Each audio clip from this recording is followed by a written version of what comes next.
Retro Rock plays everything. Welcome to Sorry Atari, where we talk about the greatest games in Atari 2600, 5200, and 7200 history.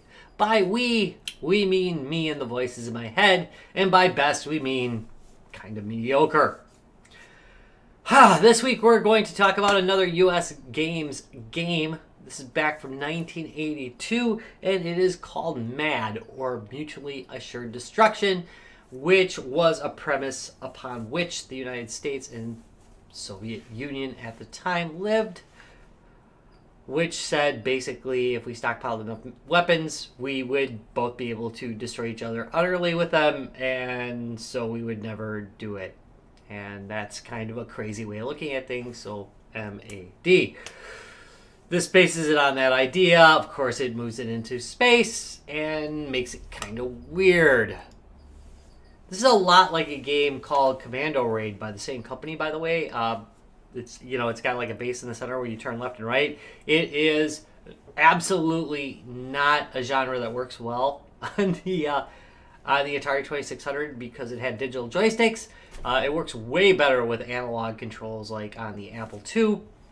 I'm going to cheat a little bit and use this Wicco Trackball, but it's not going to help. It just controls terribly, and it gets bad reviews for that reason. And they're right. But we absolutely must read the description. So let's start. The time, the distant future. The place is an energy center where 8 stations are gathered together. That's 8. 8. Energy stations are gathered together, protected by a photon cannon. The event is an invasion. Attack missiles are coming in, trying to wipe out your civilians' energy supply. Can you protect the stations? Remember, they may be controlled by a computer or the person behind the right controller. Right joystick. There, they're saying it might be the second player. Anyway. In either case, it's a tough battle ahead of you. Can you face the challenge? Or are you doomed? Doomed, I say. Hold on a second while I reach down and hit the reset button. I've really got to put that on a table one of these days. So, left and right you control, and fire! Fire! Launches your little cannons.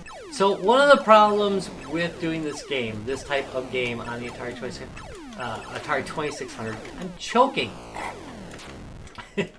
And there, he died while recording an Atari 2600 video. Just the way I always wanted to go, really.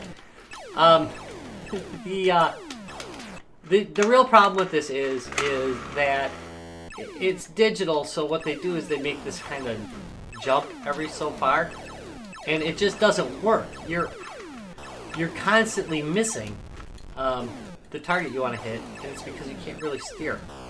So, now I know it can be argued that this was basically used for Atlantis, but you had 3 separate cannons on different parts of the screen in Atlantis, and those 3 separate cannons were fixed. So it was really easy to aim and fire with them. Anyway, enough of that rant. Look at 2600. There's a score for you. And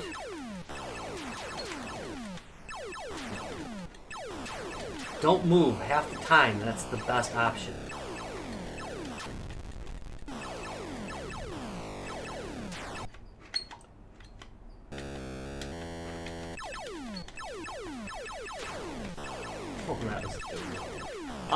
Oh no, I've been hit.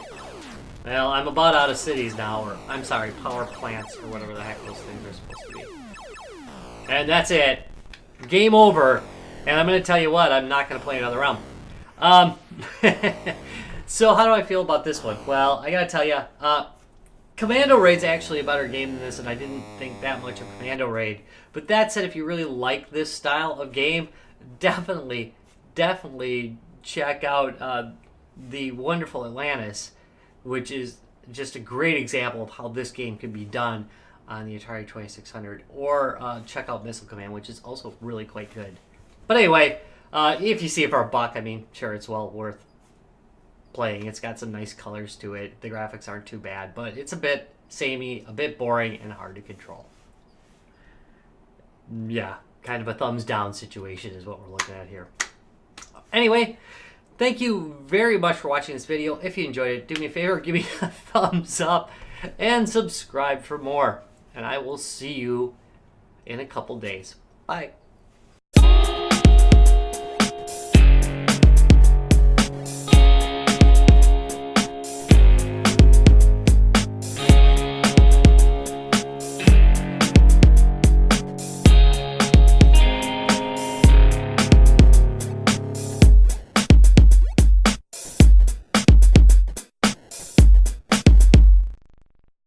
Quaker Oats Gaming videos.